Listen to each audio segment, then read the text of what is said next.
they said predators didn't feel fear. Every xenobiologist on record agreed apex species had no use for it. Fear was for prey. Fear was for the weak. That's what the textbooks said. That's what the alien medics believed, right up until one was dragged into their infirmary, bleeding and snarling, and no one dared go near it. Then, a human walked in. No armor, no shield field, just a man with calm eyes and blood on his sleeves, looking at a monster the way you'd look at an injured dog. And when everyone else backed away, he knelt beside it and whispered, "It's not angry, it's afraid." The distress signal reached Andara Moonbase Medical Command at 2,347 local rotation. 12 seconds later, the outer landing pad lit up with emergency strobes as the first wave of casualties from cargo vessel TEV Delphi came in on auto-guided gurneys, some conscious, most not. The crash had taken out the dorsal engine, shredded the hull across rows 5 through 12, and depressurized the cargo deck. Survivors were in shock. Pilots, soldiers, crew techs, it didn't matter. Everyone was bleeding or burned or crushed or half-conscious under layers of soot and frost. But that wasn't what made the medbay fall silent. That came when a second carrier drone touched down, hauling a magnetic containment pod just under 4 meters long and nearly 2 wide. It hissed as it powered down, inner lights glowing crimson through the armored viewing slit. Inside, something moved. Autoloader malfunctioned in the crash. The attending drone reported over the comms. Cargo broke containment. Paramedics kept it sedated with 50 cc's of crystalline oxytran, but it wore off en route. Subject is now fully conscious. The lights dimmed. The pod's outer locks disengaged with a harsh mechanical thunk. Nobody moved. Even the monitors quieted, as though the room itself had gone cold.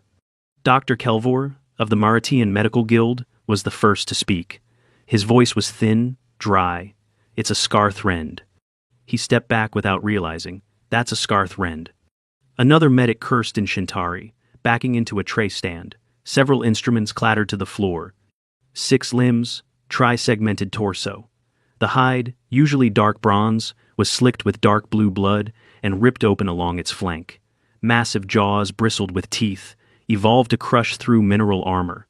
The eyes, too large, too smaller, pulsed with liquid amber as they scanned the room. Its respiration was rapid, irregular. The biomonitors screamed with overlapping data. Pain levels maxed, stress hormones spiked, rage pheromones leaking from damaged glands along the shoulders. Kelvor turned, voice shrill. "Containment only, no contact. Euthanize before it breaches." "Doctor," one of the orderlies whispered, "it's already restrained." "Not enough. That harness is standard spec. That thing could break it in under 30 seconds. You can smell it, it's enraged." And they could. The musk of territorial fury, pungent and oily, spread like fire through the air vents. Half the nurses closest to the pod were already gone, abandoning stretchers and data pads mid-readout. Kelvor stood frozen, limbs twitching, his second heart knocking against his thoracic ridge. Predators that big don't tolerate trauma. It will thrash until it rips itself apart, or someone else. A technician tried to activate the sedation field again, but the biofeedback loop rejected the command. The creature's neural pattern was scrambled. "Hostile and unstable," Kelvor said, fumbling for the door lock override. "We don't have time for—" The door hissed open. A human stepped in. The silence turned to pressure. Dr. Elias Ward didn't move like the other species. He didn't freeze. He didn't flinch. He just walked, slow and steady, like he'd done it 100 times before, sleeves rolled up to the elbows, gloves in one hand, med scanner in the other. His jacket had a line of dried blood down the front. One boot dragged slightly. "Status?" he asked, his voice low but clear. Kelvor didn't answer right away. When he finally found words, they were half breathless. "Unstable. The subject is hostile and—" "It's not hostile," Elias said, stepping closer to the pod. He didn't look at Kelvor. He looked at the creature specifically, at the way its ribs lifted and fell in erratic spasms. Its legs were twitching, claws scraping the floor just millimeters away from the restraint's breaking point. Look at the breathing pattern, shallow, rapid. And the pupils see that? They're not locked on target. That's not predatory focus. That's panic.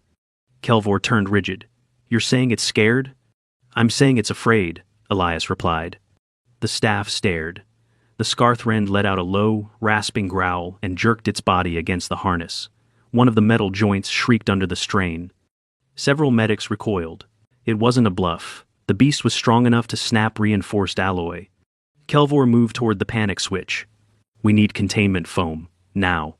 But Elias stepped forward. 1 meter from the pod.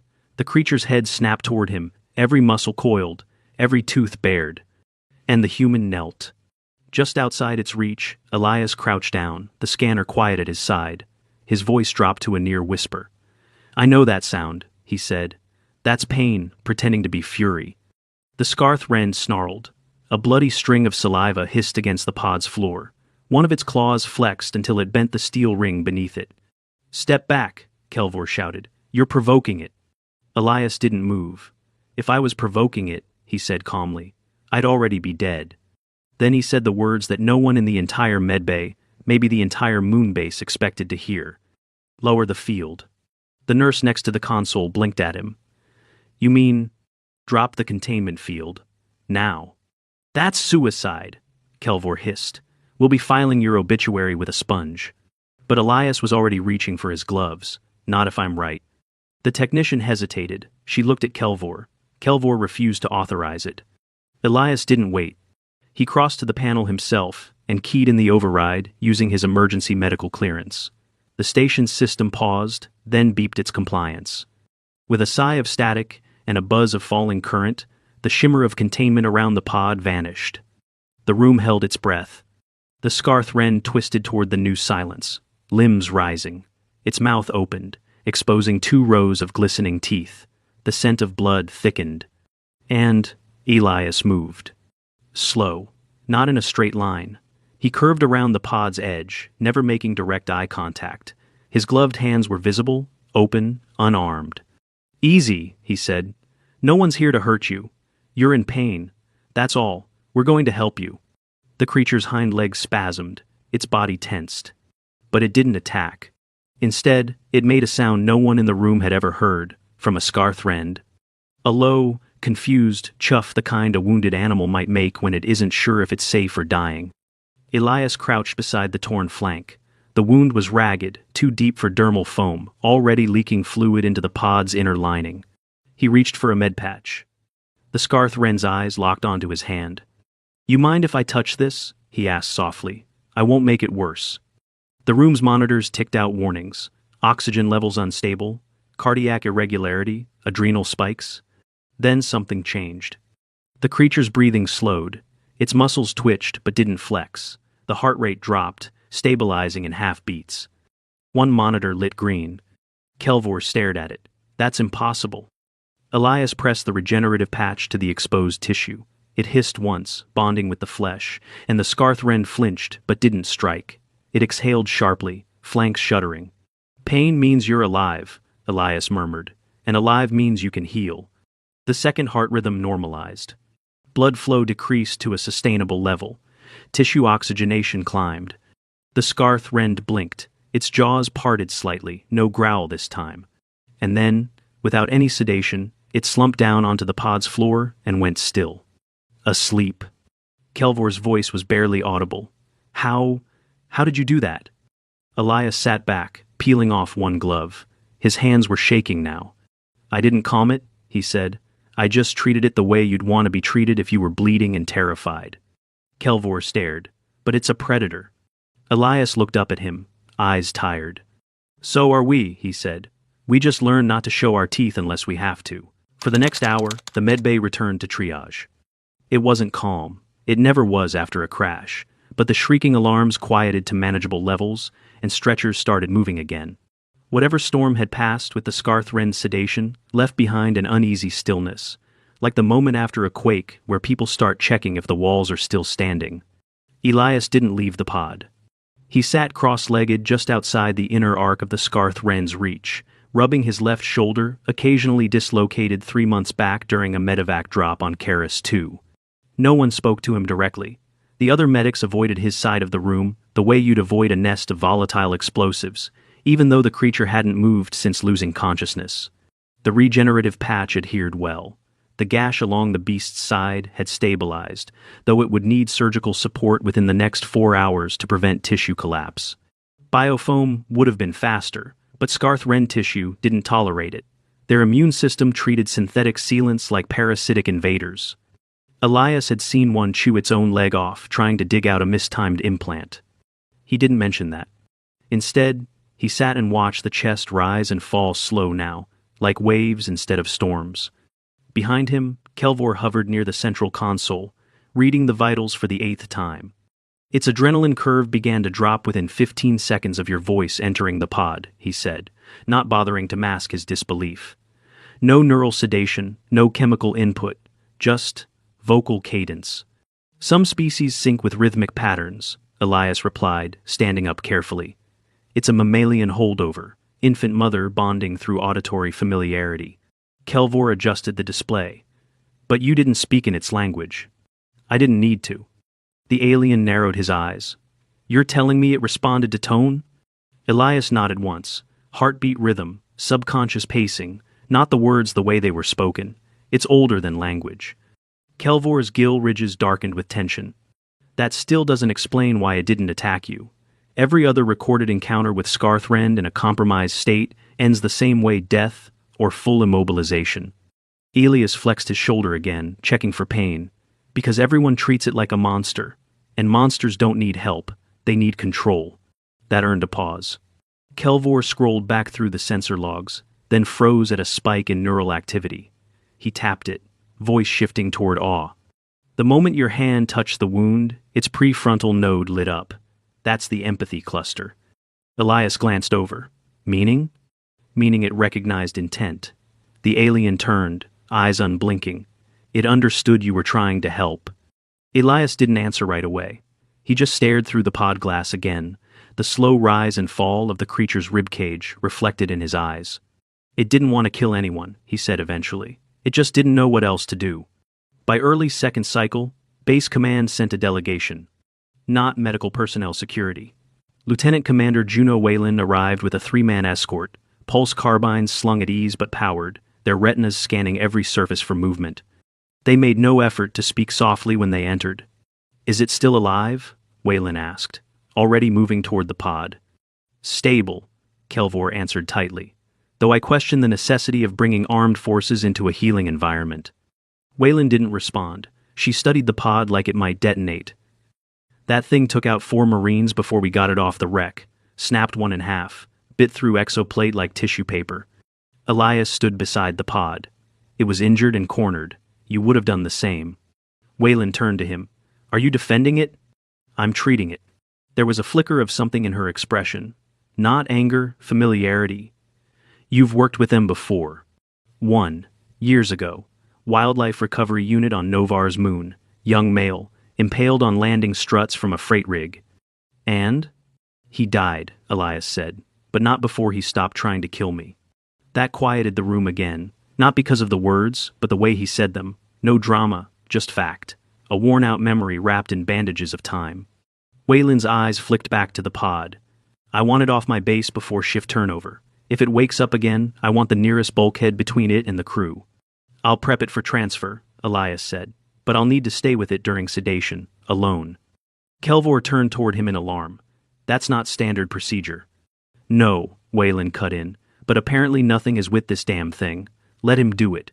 I don't want it tearing another surgical wing apart if it panics again. She left without waiting for acknowledgement. Her team followed. Inside the monitoring suite, Kelvor finally spoke. You humans are insane, he said quietly. Elias didn't disagree. He leaned over the console and called up the most recent scan. The data looped again, clean and sharp. The beast's endocrine levels had started to drop before Elias had spoken.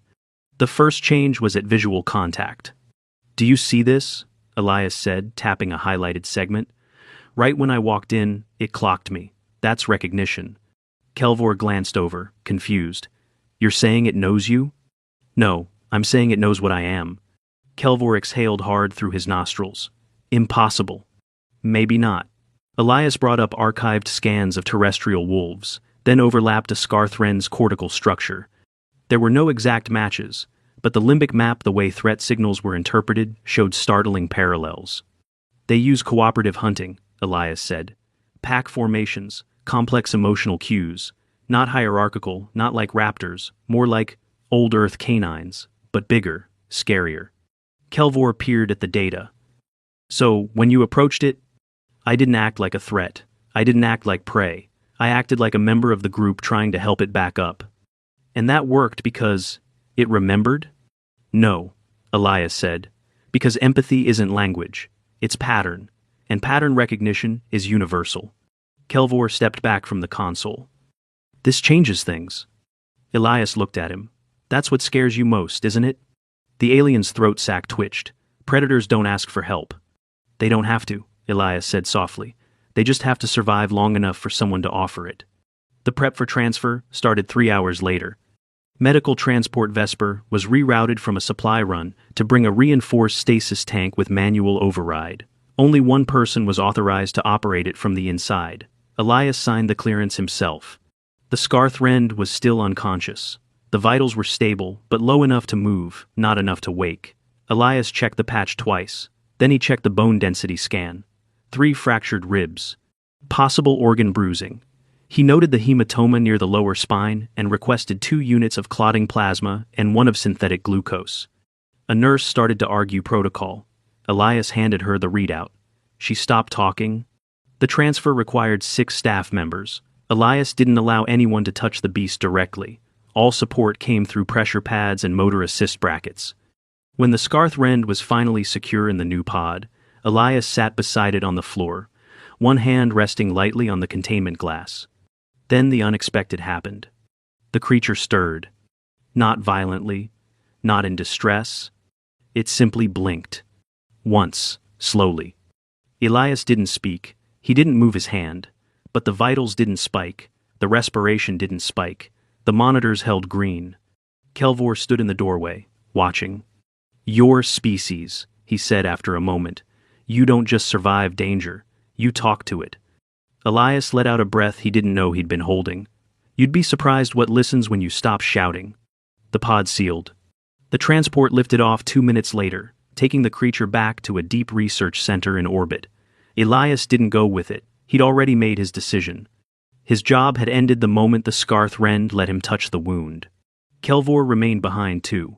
He stood at the edge of the landing pad, looking at the stars as if they might hold answers he hadn't thought to ask. Back inside, the medbay resumed its routines. But the image stayed. A man kneeling beside a wounded beast, not subduing it, not conquering it, just understanding it. The medbay was quieter now, not peaceful. That was never the right word for a place where lungs were stitched back together and nerve clusters rebooted like failing software, but quieter. The crash casualties were either stabilized or transferred. The alarms had gone from constant to occasional, like coughs in a once sick room. But no one had quite relaxed. Even with the Skarthrend gone, its presence lingered not like a ghost, but like something that had challenged a core assumption and left a permanent fracture behind. Medics whispered in corners. Security tripled containment drills. And Kelvor, head of xenobiological trauma, couldn't stop watching the data logs over and over, as though a hidden variable might appear if he stared long enough. He didn't believe in anomalies. He believed in things missed. At 0411, the Orbital Research Lab Meridian Theta sent back its first full neural scan from the Skarthrend. It arrived encoded with 2 encryption layers and a request for interpretation. The file landed on Elias's terminal. He didn't have to decrypt it. His clearance bypassed the formalities, but he waited anyway, letting his tea steep for another full minute before breaking the seal. The first image was a waveform. Non-standard, dense with overlapping clusters, like a choir recorded underwater. Elias frowned, leaned in. He adjusted the depth layers. Behind the confusion, there was rhythm. Not a language, not data, a pulse. The log included timestamps from the creature's time on Andara. It matched his presence to the fluctuations in the Skarthrend's limbic responses. Kelvor came in just as Elias was replaying the synced feed. You're still here, the alien said. Elias didn't turn. So are you. Kelvor moved beside him and looked at the graph.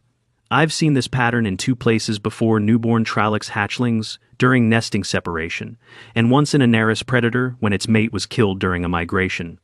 Elias folded his arms. Grief. Kelvor didn't nod, but the implication stood. But that doesn't make sense here. This creature had no attachment to anyone on board the transport. Not grief for a specific bond, Elias said, but maybe for something more instinctual. Like what? Abandonment. Kelvor hesitated. You think it was cargo? I think it was stolen. Maybe from its territory, maybe from its pack. Maybe it was meant to be a trophy, or studied, or sold. Kelvor frowned. There was no record of its presence on the manifest. That's the point. Someone tried to hide it. They stared at the display in silence. The scan had continued recording after the pod left Andara. At 22 minutes into transit, the Scarth Wren stirred again. The monitors spiked briefly, then faded. Elias froze the frame. Its eyes, all four, were open. The next file showed the stasis pod. From inside, the beast wasn't restrained, it wasn't sedated either.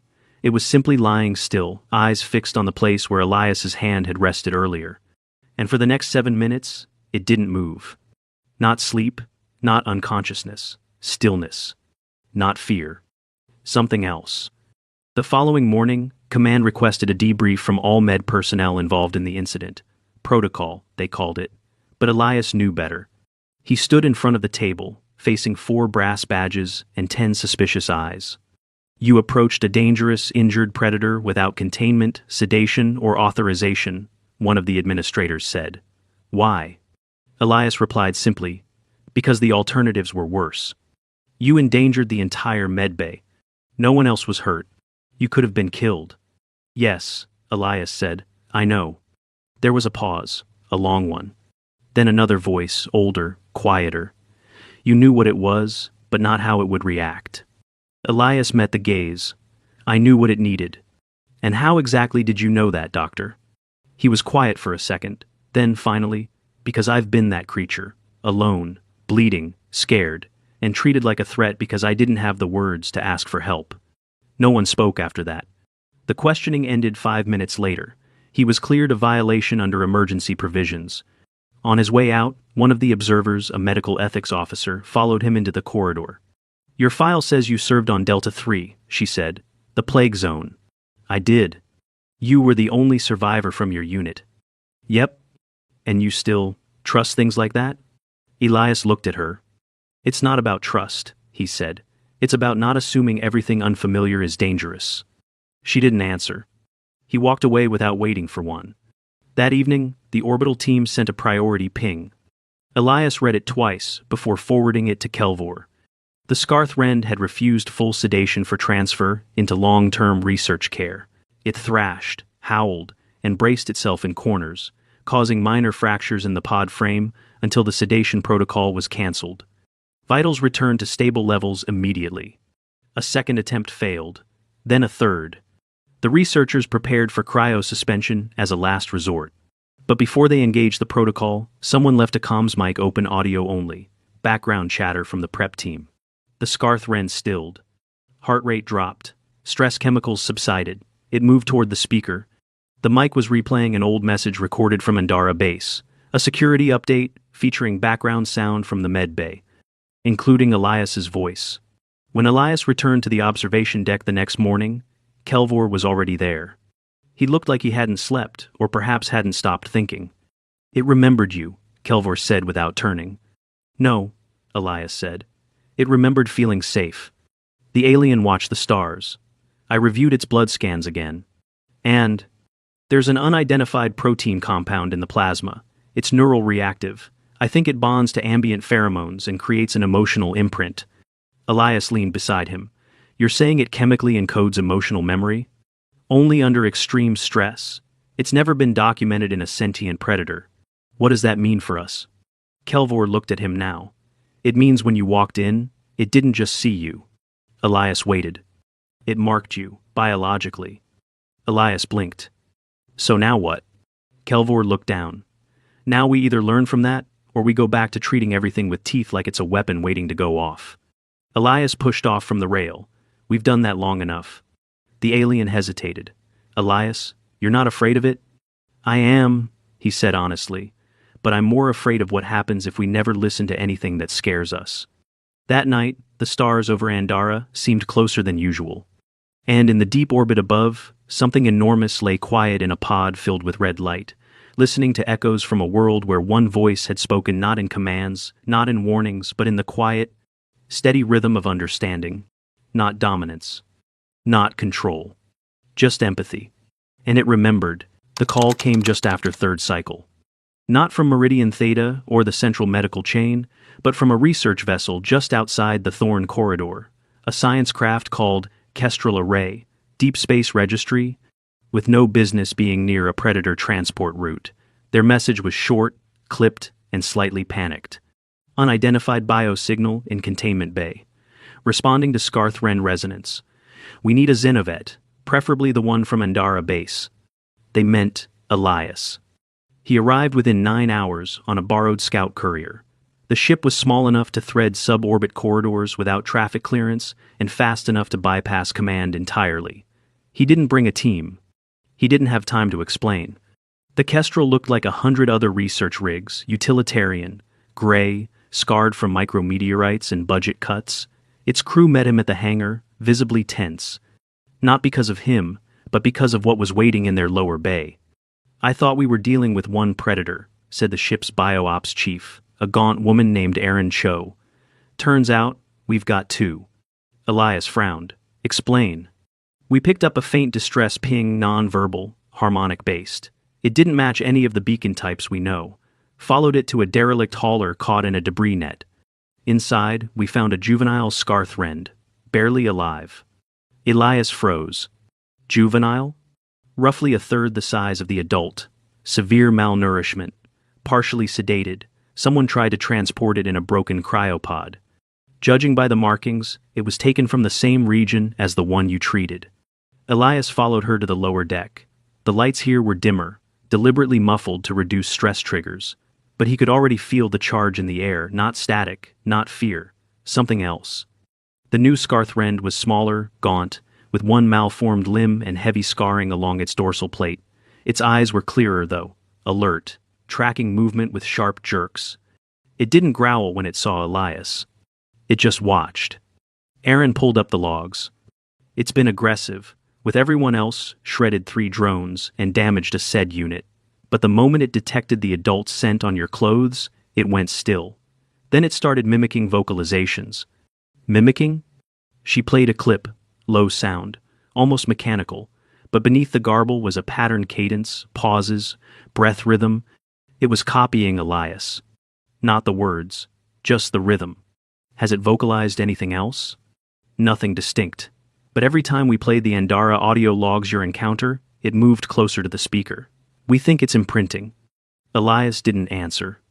Not out loud. He approached the containment glass, slowly. The juvenile tracked him. Its body posture shifted, not lowering, not relaxing, but repositioning, as if expecting communication. He sat down in front of the pod, cross-legged like before. This time there was no sedated calm, no faint light or drugged stillness, just the stare of something that had survived too long in too small a space. You weren't supposed to be found, were you? He said quietly. Left to drift until you stopped making noise. The juvenile let out a short, sharp bark. Not a threat. More like acknowledgement. Elias didn't blink. Who did this to you? The answer came faster than expected. Less than 2 days later, Meridian Theta reported a breach. Not an accident, a data theft. Internal. The research logs from the adult Scarth-Wren had been cloned. Not just vitals, genetic markers, including the protein sequences Kelvor had identified. Elias and Erin sat in the Kestrel's main lab, watching the security feed. A technician, low clearance, clean record, quiet, had accessed the neural files without authorization and transferred them via microburst packet to an unlisted relay. When security traced the bounce back, it vanished into a black channel inside Dominion trade routes. Black market. Elias pushed away from the console. Someone's trying to replicate the emotional bonding sequence. Erin looked at him. Weaponize it? Or control it? Kelvor, who had joined them via holofeed, hissed low. You think this was all intentional? The crash, the missing manifest, the juvenile? Elias stood. I think someone's been capturing apex predators and testing how far you can manipulate them without sedation. The adult bonded with me. That data got out. Now someone wants to see if they can force that bond artificially. Erin blinked. Why? Because if you can engineer a Scarth-Wren to choose you, To obey you? Kelvor finished the thought. Then you've got the most intelligent bioweapon in the quadrant. Elias returned to the juvenile's chamber alone. He changed into the same jacket he'd worn on Andara. The bloodstain on the sleeve was still faintly visible, though faded from repeated cleaning. He'd left it deliberately, not as a statement, but a signal. The young Scarthren noticed immediately. Its head tilted, its claws flexed. It stepped closer to the barrier, sniffed once, then made a deep, rolling sound low in its throat. Not a growl. A query. Elias lowered himself again. He didn't speak right away. Instead, he reached slowly into his coat and pulled out a sealed pouch emergency protein concentrate designed for post-trauma patients. He didn't offer it. He simply placed it on the floor in front of the pod, hands open, palms up. The juvenile watched him. Then it did something unexpected. It sat down. Not submissive, not relaxed. Just mirrored. It mimicked his posture, its malformed forelimb bracing as best it could, and sat. Elias exhaled once, very slowly. They called you a beast, he said, taught everyone to fear you. The creature blinked. But beasts don't mourn. Beasts don't remember kindness. It lowered its head. You're not a weapon. You're just a child that was stolen from your pack. The room went still. The juvenile rose again, not aggressive, deliberate. It stepped forward, pressed one claw gently against the glass, and held it there. Elias hesitated, then placed his palm on the opposite side. No threat. No anger. Just two creatures who had survived too long without being understood. Later that night, Erin found him in the lab, reviewing pulse data. She brought a protein bar and a medical update, another cracked rib from the Scarthrend, likely from before they found it. We can stabilize it, she said, but it'll need a slow recovery. 4 to 6 weeks minimum. That limb isn't going to fix itself either. Reconstructive surgery? If it survives the anesthesia, it's already rejecting most of our implants. Elias nodded. Then no cutting until it's strong enough. If that means we wait, we wait. You're attached. He looked at her. Shouldn't I be?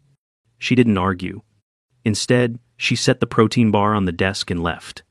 In his quarters, Elias recorded a message for Kelvor. It was short. You were right, it remembers. But not because it's dangerous, because it wants to belong. Then he pulled up the pod logs one last time. In the corner feed, the juvenile Scarthrend slept curled in the rear of its pod, its breathing steady. He watched for a long time. Not as a scientist. Not as a doctor. As something else. As the last voice they'd trusted, the surgery wasn't optional anymore. By the 4th day aboard the Kestrel, the juvenile Scarthrend's vitals began to dip not from infection, but from mechanical strain. The malformed forelimb, left broken and improperly healed in captivity, was slowly causing a nerve collapse. If they didn't intervene soon, it wouldn't just lose function, it would lose the creature entirely. Elias stood in the procedure bay, reading the scan with arms crossed tight. Vitals are borderline, Erin said quietly beside him. Anesthesia will be risky. He nodded once, jaw tight. We've got one window, maybe 2 hours. And if it rejects the implant like the last attempt? We don't go near synthetics this time. Just bone reset, internal brace, regenerative mesh, all organic. Erin looked doubtful. That tech's slow. So is death, Elias said. But one of them's reversible. She didn't argue. Instead, she turned to prep the suite while Elias stepped away not to rest, not to review, but to do the one thing the textbooks never trained for. He went to see the patient. The juvenile was awake when he arrived. Still too weak to pace or posture, but not sedated, not docile, just watchful. It lay curled in the corner of the pod, breathing unevenly, one clawed foot twitching every few seconds. Elias didn't bring tools. He just sat, a meter from the glass, and waited. The creature blinked. Elias leaned forward. We're going to fix your leg, he said. It'll hurt. You won't understand why it hurts at first, but you'll be okay. The Scarthrend didn't growl. It didn't lunge. It just watched, the same way it had the first time, not like prey, not like threat, like someone who remembered. Elias pressed his hand lightly to the glass. The creature mirrored him, slower this time, the limb shaking faintly as it rose to meet the contact point. They stayed like that for 12 seconds. Then the juvenile dropped its head with a low rumble and closed its eyes. The surgery took 2 hours and 43 minutes. They used no sedation at first, only a nerve-blocking field, and localized pulse dampeners to keep the heart rate stable. The Scarth Rend bucked once during incision, but Elias stayed with it the entire time, whispering steady rhythms under his breath. Not language, just tone, just familiarity. When the internal brake was reset and the brace anchored, the neural response showed something no one expected. Calm. The vitals held steady until the final stitch. Then the creature whimpered sharp, high, involuntary. Elias flinched, glancing up from the dressing. "That's not pain," Aaron said softly from across the table. "That's fear." He reached for its shoulder slowly, and let his gloved hand rest there as the final scan processed. "It's not angry," he murmured. "It's afraid." Recovery was slow. Realistically, 6 to 8 weeks. No forced movement, no excess stress. They rotated the pod to face a low sunlight viewport, calibrated the nutrition drip to account for metabolic fluctuations, and replaced the restraint brackets with motion-guided padding. No one touched it but Elias. He brought food himself, checked the limbs' mobility himself, sat in the same place each cycle, and spoke even when there was no sign the creature understood. And then, one evening, it moved. Not just a twitch. It stood. Unsteady at first. The repaired leg shook under the weight, but it didn't buckle. The Scarth Rend took one step forward, then another. And then it sat, just like Elias had, weeks ago. Palms open, no threat, no need to show teeth. When Elias placed his hand on the glass again, the creature met it. This time, without hesitation. The message came from Meridian Theta 3 days later. The adult had stopped eating. Not because of illness, not due to sedative overload. It was simply fading, not violently, not distressed, just still.